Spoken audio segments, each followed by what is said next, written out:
Hi there, and welcome to my channel. My name is Hayden B. Siegel. I am a composer, a bass player, both the electric and double bass or contrabass, and I also dabble in a little bit of flutes as well as other instruments.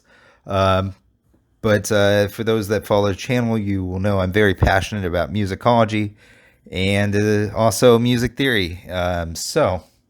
On that subject, I've published a couple of videos about this before, as well as some. I've got a couple of academic papers out there for this as well.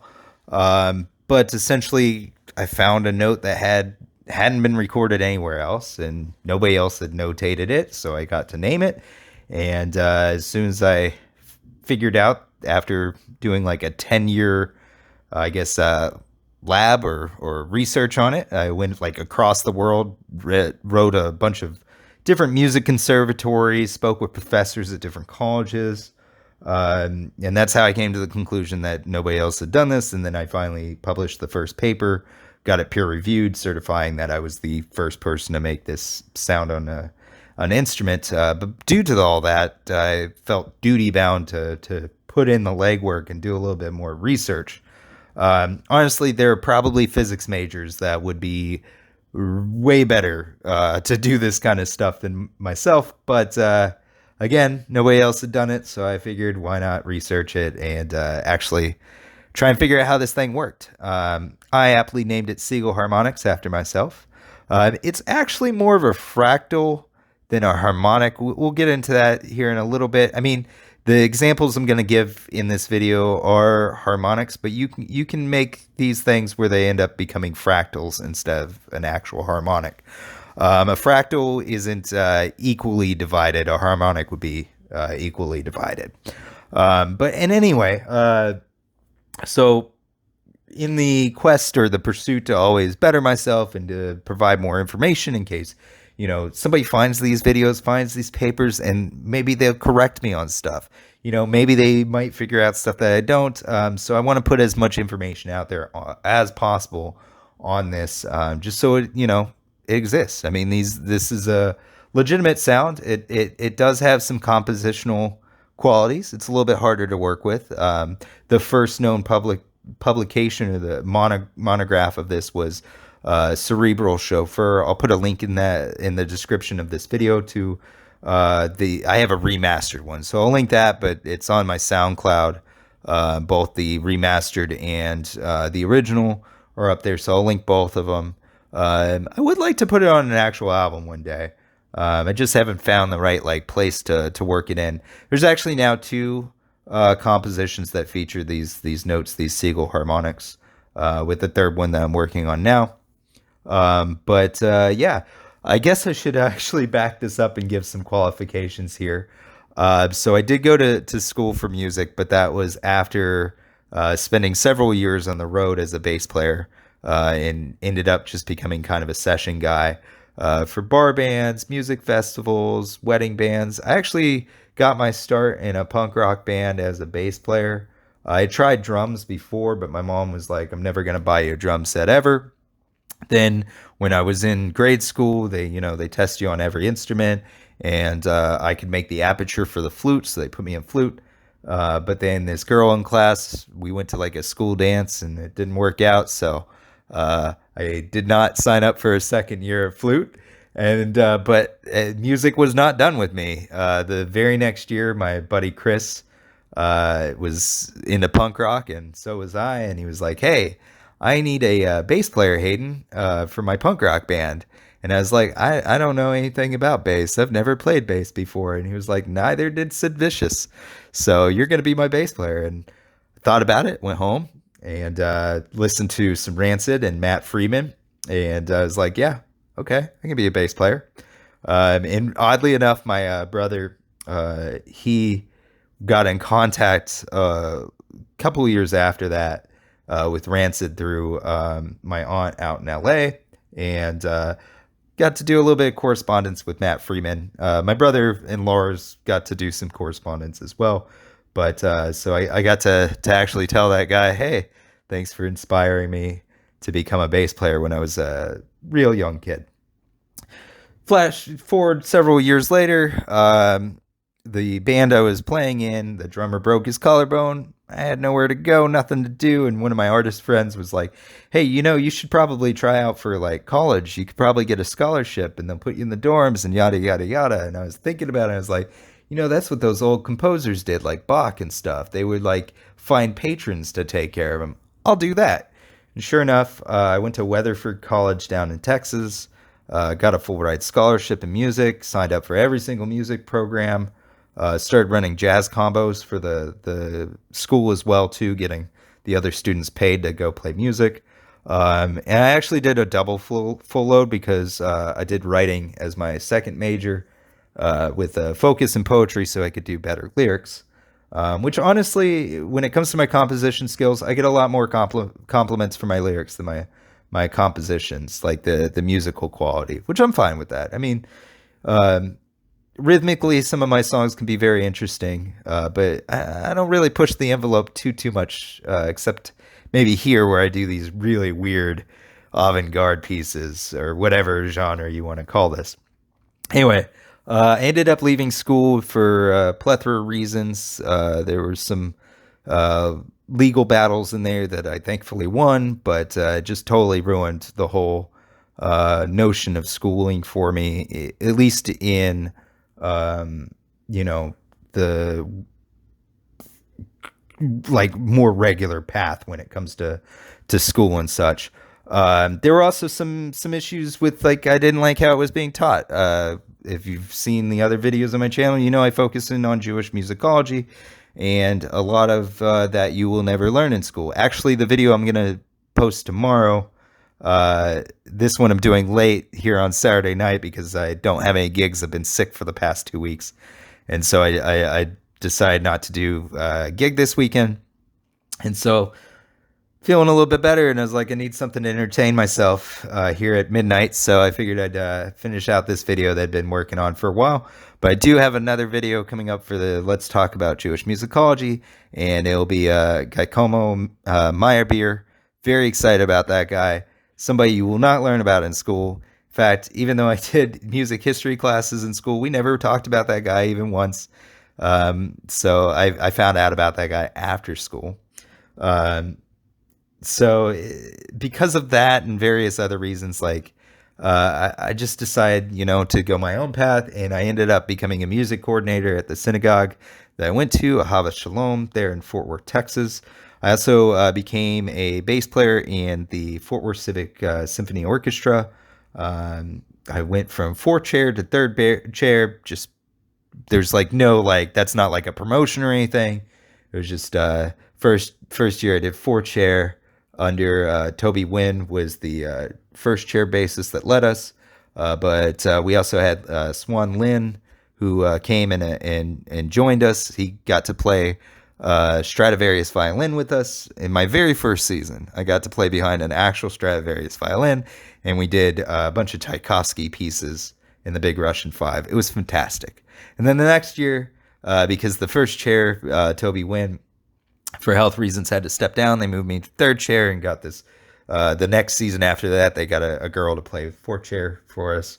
But so it was a big learning experience because I actually went from a jazz background, like this punk rock into rock, into I did R&B too, and then I went to jazz for school, and then like also did some blues with the Brazos River Outlaw Society, playing around Fort Worth, Texas. Got to meet Luann Barton and Miss O, this old club owner back in the day and stuff. So that was really cool. But then after college, I ended up in the symphony doing classical music, which I had like no experience with. I just showed up to an audition, didn't expect to make it, but they liked that I taught myself how to bow my own contrabass in like 24 hours. 48 hours. I took a lesson from Megan Hubbard, who's a fellow bass player out in Dallas Fort Worth area. I don't know if she's still out there, but she's got some good tunes and stuff. Did a bow lesson with her. Went to the shed, just shedded it all over like all night, and then went into the audition, and they were like, "Wow, all right, yeah, you can sit." And so that's how I got into the symphony. So it's just kind of been like that ever since. I left the symphony to actually move to Sweden. I was gonna go someplace else, but I ended up in Sweden because there was an audition with the Göteborg Opera that I wanted. I didn't get it because I showed up late. I was like a week late to the audition time. So stayed in Europe for a bit, played around there, got to play Fashings, which is a jazz club in Stockholm, pretty well known jazz club in Stockholm. Did this really awesome take on Pure Imagination, and that was it, man. People in Sweden all of a sudden knew me. I also got to play with Chuck Anthony when I was up there. Chuck Anthony's a Blues Hall of Fame guitar player. And then I came back to the U.S. and had a little bit of a dark period in California when we played a couple of gigs while I was out there. Played in Mexico while I was out there too, going across the border into TJ or Tijuana. And now I'm in New York due to a number of circumstances that were beyond control, COVID being one of them. And I have a couple regular gigs out here, which is pretty nice. So it's music is part of my life. So I guess those are my qualifications there. I'm not very good at math. I should put that up there, like in front, like just right off the bat. So a lot of this I had to figure out while researching this. So if you do spot any errors in my math, please just leave it in the comments. That'd be awesome for me, because I do want to get good, accurate information out there. I do expect a lot of this information to get corrected as things progress. I've found mistakes in my first paper that I've corrected, and so on and so forth. And that's just how science is. You take these little baby steps forward, making little edits where you need to and correcting where you need to. So that way you can get good information out to people. So that's who I am. And again, this is just going to be like a Siegel Harmonics Explained. It's going to be maybe a little bit more in depth and a little bit longer than the other videos about this. But I hope I can at least lead some people on a good path to figuring out what the heck are these really strange notes. Okay, so before we go too much further in this, I guess I should explain what kind of tools I used in my experimentation and to figure everything out. So that little Sabine tuner with the microphone there, I've had that thing forever. That was actually my first tuner. It does have an input, which is perfectly awesome, but I wanted it because it has a microphone input. So what I did with that is I'd put it next to the amp, and that way I could figure out what notes are actually coming out of the amp, because that's going to be very important. That's what the actual Siegel harmonic note would be. And then I also used this Tenin clip-on tuner that would detect vibrations, and that would actually tell me what vibrations are going through the bass neck. So it would read a little bit different from what the microphone tuner would read, because it's actually reading not what's coming off the instrument into the amp, but what is actually going up the instrument into the headstock past the nut. So that's going to be really important later on. But I did need two tuners there. I do have a Squier P bass. It was the first bass I ever got. Actually, my brother ended up buying it for me for my birthday. But it has been retrofitted and customized quite heavily. So it's not really even a Squier P bass anymore. I've had a couple of other basses, but they got stolen. So I just figured I'd stay with this junker here and just make it my own bass. And I really do love this bass. I won't trade out for another bass. Rickenbackers are really nice basses, but you know what? I have better pickups in mine than a Rickenbacker would at this point. So I also do have Ron Blair's bass pick from the Tom Petty and the Heartbreakers 40th anniversary tour. That was actually given to me by his girlfriend. Ron's an amazing bass player. If you don't know who he is, look him up. Look through his career. He's got quite a bit of he's got a good career out there. So and I'm a huge Tom Petty fan. Actually, my brother and mom, they got to go to that 40th anniversary concert and didn't invite me. So I was a little bit salty about that at the time, but then I ended up with Ron Blair's bass pick.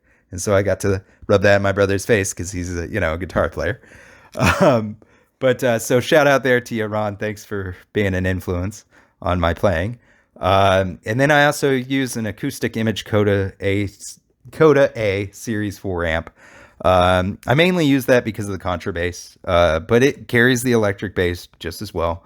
prefer it over mark bass any day of the week. It's there. It's a very small amp manufacturer of North Carolina, if I remember correctly. But very great amps. This thing pushes some serious noise. It gives a really nice natural tone, which is why I like it. It doesn't have any gain on it or anything like that. So if I want any like after effect or any pedal effects or anything like that, I do have to have actual pedals. So it really just gives you a natural tone of the instrument. So for that, or for this experiment, it's perfect because I'm actually getting the notes off the instrument itself and not something that would be modified through like gain or just like distortion or reverb or anything like that. I'm getting the true tone of the note here. So these are the tools that I used. I'm sure there's some more scientific or better tools that could be used. I would like to get like a high-speed camera maybe and actually like record the oscillation of the strings as the notes being played, because that would probably be something that could give me a more accurate reading. But with my limited resources, this is what I got. So yeah. All right, so let's talk about the proper technique. The first thing is, where do you actually finger and pluck? All right, so you're gonna finger closer to the body like you normally would, right? But you're actually gonna pluck behind your fingering position, because the note that you're trying to get is gonna be the note that's reverberating off the headstock of the instrument past the nut.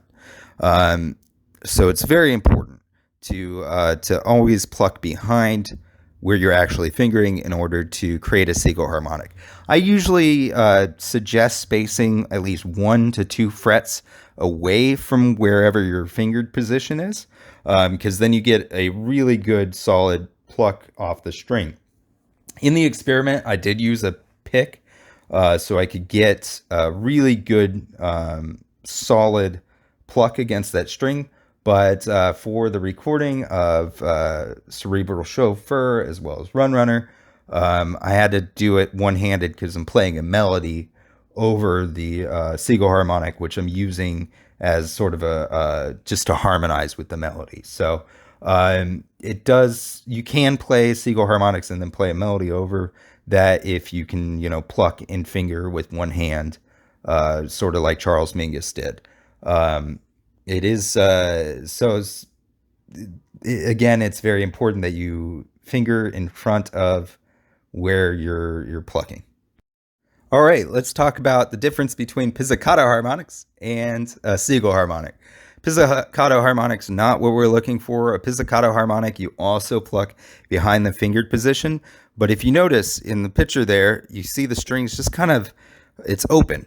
It's not fully closed. It's not pressed up against the neck. You can actually see the space there. That's because you're doing the technique that you normally would for any normal harmonic, right? Whereas with the Seagull harmonic, we want to close that position. So you're actually going to finger the position fully like you would any other note. The only difference is you're plucking behind the fingered position. And this will give you the desired effect of the Seagull harmonic, instead of, again, a pizzicato harmonic. All right, so we got a lot to unpack here, but we can finally get into this, right? So this is going to be the first example of Seagull harmonics. Now, they do happen on every string of the bass, in every fret for that matter. But I'm only going to do 2 examples here, and they're actually 2 examples that have really good pronounced tone, something that you can hear really well, right? This one here is going to be on your E string at the 7th fret, which would produce a B at 61.74 hertz with a wavelength of 558.84 centimeters. The string length, going backwards from like the fingered position to the nut, is 11 3/8 inches, right? So that was another thing here. I also had to figure out how long of a string I have going the opposite way on the bass, and that way I could figure out the wavelengths and such. So anyway, normally in the 7th fret on the E, you would produce this nice B, right? But the Haydn frequency, which is opposite, again, it's from the fingered position up to the nut, actually produces a D. Um, sort of. It's a little bit flat of a D, but it's 145.660 hertz with a wavelength of 234.04 centimeters, right? So it's a little bit flat from a D. It's just a few cents. It's actually 10 cents flat from a D. And you can see in the very bottom, like left-hand corner, I actually have my formula of converting cents to an octave. That's not exact. So the cents in an octave, it's kind of a floating figure.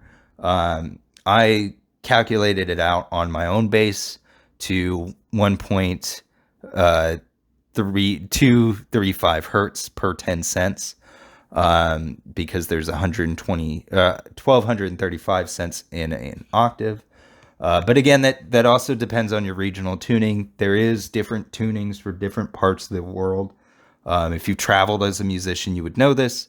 If you've only ever played in the United States, then you're only going to really be familiar with the American tuning, but different places, and then also different periods as well. Like, so for example, I have the Van Hall Bass Concerto sheet music pack here. Great piece of music. If you are a bass player, you should learn how to play it. It's a very fun piece of music. If you're not a bass player, you should listen to it. It's a very, very awesome piece of music, but it was actually written for the Viennese tuning. So Viennese tuning is way different, or at least for that period of music, it was way different. Also, Viennese bass is like got 5 strings, and if I remember correctly, I don't have my bass set up for Viennese tuning anymore, and I don't feel like digging that sheet music out of my bag, which has the tuning in there, but I think it's like F is the E string, D is the A string, and then it's like G, A, and then I think F or F sharp or something like that. It's got some really weird stuff because they're not tuned in like fourths or fifths or anything like that. But I'm sure I could Wikipedia it, or you guys could go Google it. If you want to. Maybe I'll do a whole video on like alternate tunings and stuff for different periods of music. But it's a good piece of music, right? So different regions will have different tunings. And sometimes, like, even if you're still at 440 or whatever, your tuning still, like the sense in an octave would still be a little bit different depending on your climate as well. So if you've gone from playing in Mexico and then go up to Sweden, you will notice that you have to tune like a little bit extra because it is a different environment. You've got different atmospheric effects. It's not a huge difference, maybe a couple cents or something like that, if even that, but it is a little bit different. So I had to figure that out, right? And then I also did the same for the wavelength. So there's 0.923 per 10 cents in wavelength, or centimeters. So it's 0.923 centimeters every 10 cents in a wavelength, right? So that's how I got that. Okay, and now back to discussing these different variables. So the Haydn frequency is actually like 10 cents flat off of a D. And the Siegel harmonic in this instance actually matches up really nicely to a D at 146.83 hertz with a wavelength again of 234.96. So when I first did the very first study, I thought all of these notes were a minor third away from the fingered position because this was the most pronounced one, and it was the one that I used the most for studying because it's the easiest one to hear and the easiest one to produce, right? So I was like, yeah, I think they're all that way. But then when I got the double tuners out and started to really pick this apart, I was like, no, they're actually like all over the place. They're not all minor thirds from each other, minor third up from the fingered position. I also had to figure out the Bernard variable, which again, that is going to be the carrier of the note of the Siegel harmonic. In this case, the D string carries it. And if you notice, the D that's being outputted here is actually an octave higher then the open D string, which is carrying it at the open D string would be 73.42 hertz with a wavelength of 469.92 centimeters. And again, the Siegel harmonic is a full octave up from that. One other thing to call it here, and this is in both these examples, the closer the Haydn frequency is to the Siegel harmonic, the more pronounced the note is. Maybe, well, I'm sure when I publish this, you'll have the entire fretboard worked out this way because I have these graphs for every single note. I didn't include one of these, the slides for the ones that are more dissonant, that it's a little bit harder to hear, just because I didn't feel like recording that, and this is like a very late night video that I'm posting here. So, the closer those two are, the more pronounced that note is, the less dissonance there is in the note, so the more true of a note you get, right? So as you can see here, the red line, which is the Haydn frequency, and the yellow line, which is the Siegel harmonic, almost match up exactly, right? And again, I included the Bernard variable and the regular string, just so you could see those comparatively to the Siegel and Haydn frequency, or the Siegel harmonic and the Haydn frequency. I don't know if those have anything to do yet with all this. I do know that guitar players have a little bit of difficulty making these. It is my belief that you can still make a Siegel harmonic on a guitar, but I think the string gauge does actually matter. If you're a 6-string guitar player, feel free to make some of these. Let me know. It'd be great. Credit you in the descriptions for any future videos, or in papers. I'll give you a co-write or something. Same thing for other stringed instruments, violins, cellos. Let's see if these things work. Very, very strange sounds. So with that, I figure, why don't we let you listen to it?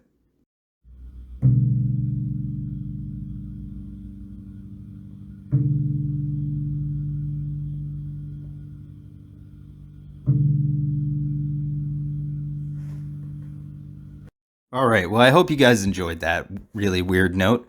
And again, if you want to hear the original recording, Cerebral Chauffeur's like way down on my SoundCloud. I'll link it, but I'll probably link the actual remastered version, because I brought the levels up so you could hear it a little bit better. Let's see here. This one is actually the second example here of a Siegel harmonic, and it's still going to be on the E string, but it is a different note completely. This is whereas the last one produced a D, this one actually produces an A at like 2 cents flat, right? So you're playing it in the 11th fret on the E string, which would give you the string length between the fingered position to the nut would be 16 and 1/16 inch of string length there. The regular note, so from the fingered position down through the body to the bridge at the bottom, would be the regular note would produce an E flat or D sharp at 77.78 hertz with a wavelength of 443.55 centimeters, right? Opposite of that, the Haydn frequency produces a note at 93.6 hertz with a wavelength of 384.35 centimeters. And that would definitely be a solid, really it should be an F sharp or a G flat. Opposite that, the Bernard variable does a little bit more work here. It transfers this actually to the open G string. So as long as you're just playing on the A string, the D string, you can still get this note because it's going to be resounding off the G string, which allows you to play an actual like melody over, which is what I did with Cerebral Chauffeur. In the remastered one, I did just loop the Siegel harmonic, so that way I could get a really nice fat tone out of that, get a really clear tone, and then I laid the melody in over that. The original recording, I did both at the same time. There's also a video, I think there's 2 videos on my channel No, I think there's just one where you can actually see me just play it live, both the Siegel harmonic and the melody at the same time. I'll link that in the description as well. But anyway, the Bernard variable here is going to be your G string, which is 98 hertz at 325.4 centimeters, right? And that carries the Siegel harmonic of 97.38 hertz at 351.58 centimeters of wavelength, which is just shy of a G. It's like 2 cents flat off the G, right? Something like that. Actually, I think it's 20 cents if I remember correctly. I don't exactly have my notes up in front of this as I'm reading this. Probably should have grabbed those out, but you'll figure it out.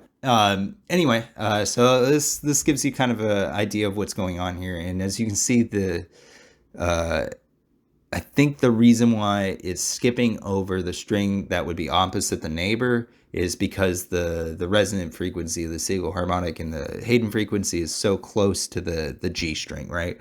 What I have noticed is the majority of these do resound off the string opposite the neighbor. So if you're playing a note on your E, the Siegel harmonic on your E string, then it will resound off the D string, leaving your A string and your G string open for melodic purposes. So you can still play a second bass line on that. There are, and this is why I chose this one in particular, because there are a couple of like one-offs that resound off different strings. There's actually a couple of them that if you hold two strings down at once, they actually produce a different sounding entirely than if you just held one string down. So there's a lot of different things that could be done here, and there's a lot of like really weird mechanics going on here. I can't really explain all of them. That's why I included all these graphs, and I'm going to continue to do my research on this to try and get more and more information out there. But it's really interesting. Playing the bass guitar backwards actually produces some really crazy sounds and interesting music. So yeah, that's Siegel harmonics, that's Bernard variables, and the Haydn frequency on like one kind of video here. As I said, I'll continue to publish and continue to research this. If you spotted errors, please comment below, and if they actually amount to something, then I will definitely give you credit in the paper. This is, even though I named everything after myself, because I desperately want to be an element of music. I just like that whole idea. I'm just an element of music at this point. Nonetheless, like, if people deserve credit, then I'm very much about that. That's like a huge thing for me. That's why I spent 10 years writing every college and every conservatory from here all the way to Israel and China and stuff. Up to Sweden, and I've asked everybody I know. I talked to the 1 O'Clock jazz band at UNT about this. I've talked to the chair bass or the bass instructor over at Juilliard, Joseph Conyers. He actually told me about the pizzicato harmonics. That's the proper terminology for that, and I was like, no, it's a closed position. I also spoke with the guys at Berkeley. And quite a few other people, music conservatory in Haifa, Israel, so I'm trying to do as much due diligence as possible. But mostly I just want to make sure that this information gets out there. I think this is a really it's a revolutionary way of performing music. We've seen, like John Cage with like Wail of the Banshee and stuff. They've done it on piano sort of with like prepared piano and sweeping the strings. Is a little bit of different technique than even that, but I even looked at the mechanics of that to see if it was anything similar to this. It's a little bit different, so it to me it seems worthy of note, put it that way. And if anything else, it gives me something to do at 1 o'clock in the morning when I don't have any gigs, because I stopped gigging to take care of myself. I didn't want to go out there and cough a whole bunch on the crowd, So, in any case, I hope you guys enjoyed it. If you did, give it a like, give me a subscribe, share, whatever. just mainly on these videos for the Siegel harmonics. I just want people to mainly share them to spread this knowledge of these notes, with the hope that, maybe collectively as musicians across the world, we can figure out what these are, and how they work, what's exactly going here. And, if somebody does happen to find a monograph that predates mine, by all means, let me know. I will correct all my papers immediately. Again, I did send these off to do peer reviews on these just to make sure, and nobody was able to find another monograph. So I've been quite vocal about this subject, with the purpose of, if somebody does know, then please let us know, because at this point it's not just myself that's involved with the knowledge of this. I've talked to other musicians, other bass teachers, and other music theorists as well, and just nobody's ever come across this. So it just seems pretty interesting to me. So please share, please give it a glance, I guess. Anyway, thank you for watching, and like I said, I'll probably have another tomorrow.